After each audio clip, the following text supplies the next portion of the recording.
This agreement is not transferring any land ownership title to anybody.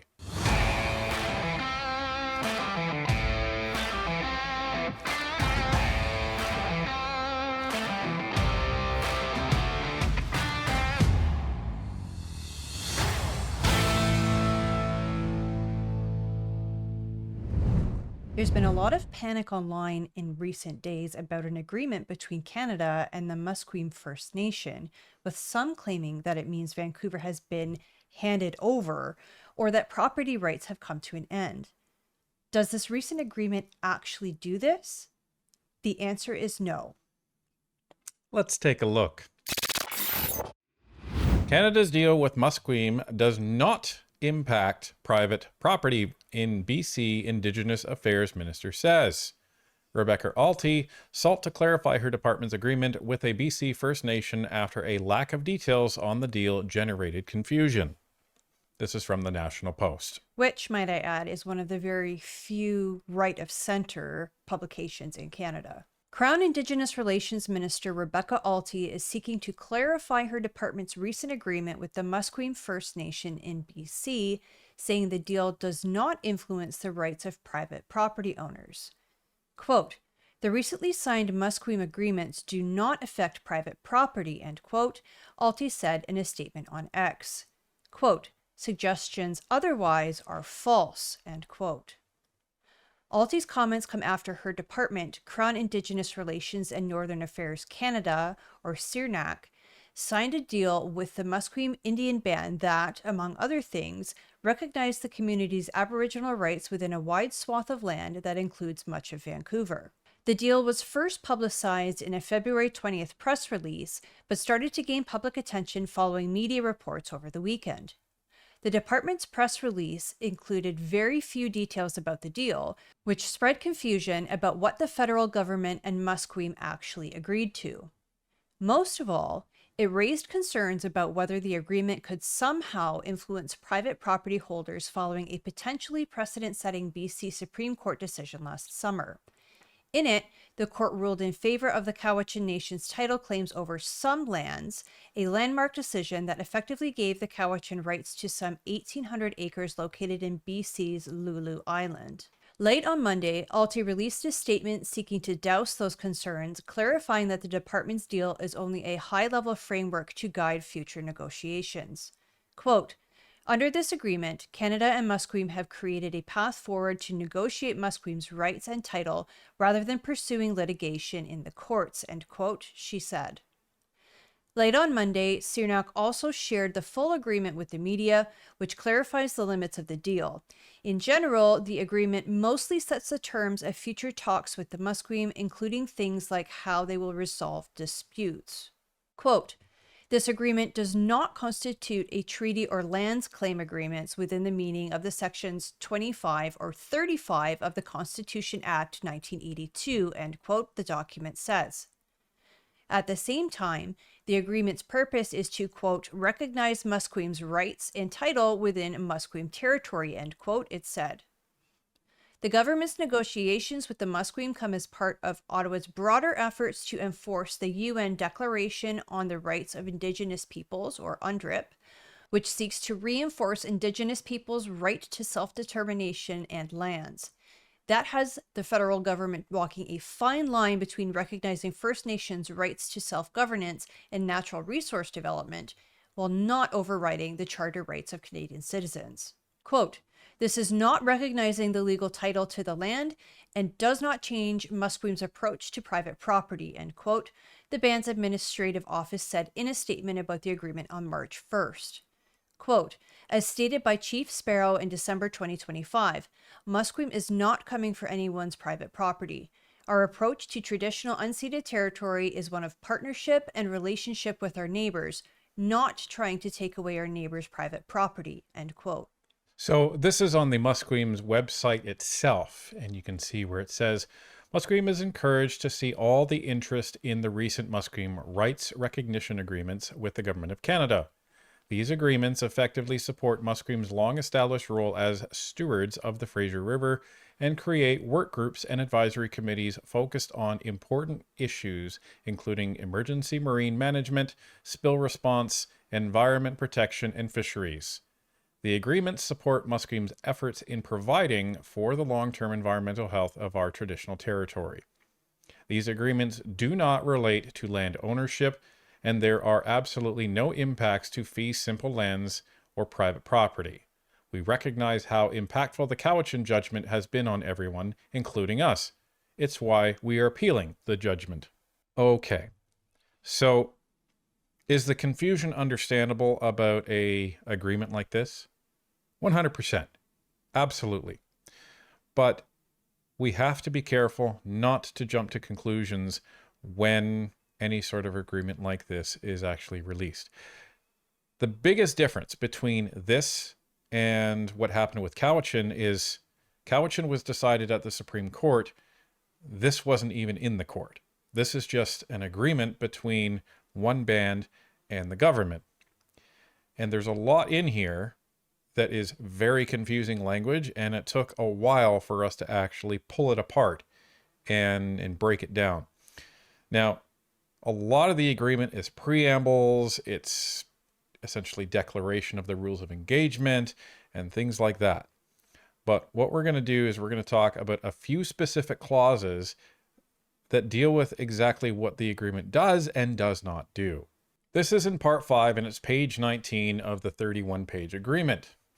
So there's some important language in here, and the National Post article referred to one of them. That's 5.1, where it says this agreement does not constitute a treaty or lands claims agreement within the meaning of sections 25 or 35 of the Constitution Act 1982. What does that mean?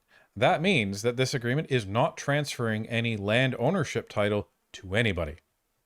That's very specific. So that's the first part. So this one clause actually proves that the Liberal minister was actually telling the truth, believe it or not. Shocking. And that this actually doesn't affect private property rights at all. Next, 5.2. This agreement does not create, amend, define, establish, abrogate, or derogate from Musqueam's right and title. So again, that's similar to the previous clause where they're actually not amending their title at all.